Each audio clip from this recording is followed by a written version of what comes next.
করব দেশি মুরগির ডিম, পেঁয়াজ, সর্ষে।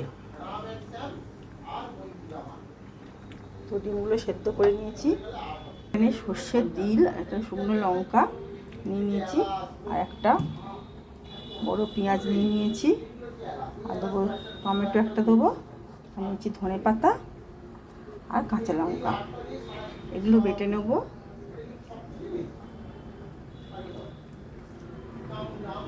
মশলাটা তৈরি করে নিই, চলো। এদিকে পেঁয়াজটা কেটে নিয়েছি, মশলাটা আমার রেডি হয়ে গেছে। আর ডিমটা ভেজে নেবো। তো কড়া বসিয়ে দিয়েছি, কড়াতে তেল দিয়ে দেবো। তো কড়াতে একটু নুন, একটু হলুদ দিয়ে দেবো, সামান্য পরিমাণ হলুদ দিয়ে দেবো। অনেকটাই পড়ে গেল, যা। ডিমগুলো ভেজে নেবো, এবার হালকা করে ভেজে নেবো।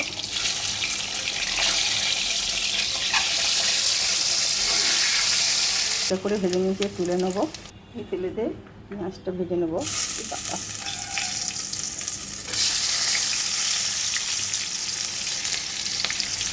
ধনে পাতাটাও পড়ে গেছে তাতে।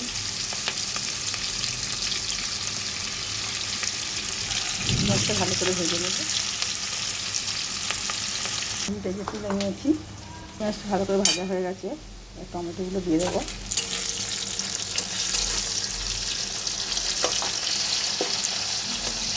একটু নাড়াচাড়া করে ভালো করে ভেজে নেবো। এরপর মশলাটা দিয়ে দেবো, তিল আর সর্ষে বাটা দিয়ে ভালো করে এটা কষাবো। এই তিলটা কাঁচা গন্ধ থাকবে, এটা ভেজেও দেওয়া যায় তিলটা। একটু ভালো করে কষিয়ে নেবো। ভালো করে কষানো হয়ে গেছে, আমি জল দিয়ে দেবো, আর একটু জল দেবো, আর একটুখানি জল দেবো। টমেটোগুলো চিড়ে দিয়ে দিয়েছি।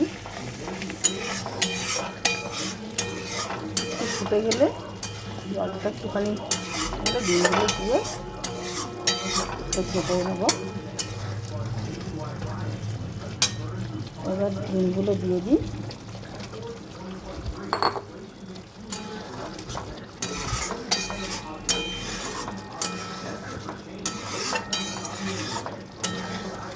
ডিমগুলো একটুখানি সেদ্ধ হবে, মশলাটা ঢুকবে। আমি খুন্তি দিয়েই এগুলো কুটে দেবো। আপনারা এমনি কুটে দিতে পারেন, চিড়ে আটা।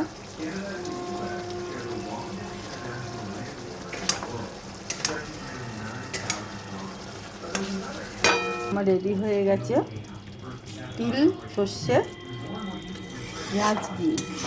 যে কোনো কিছু নাম দিতে পারেন,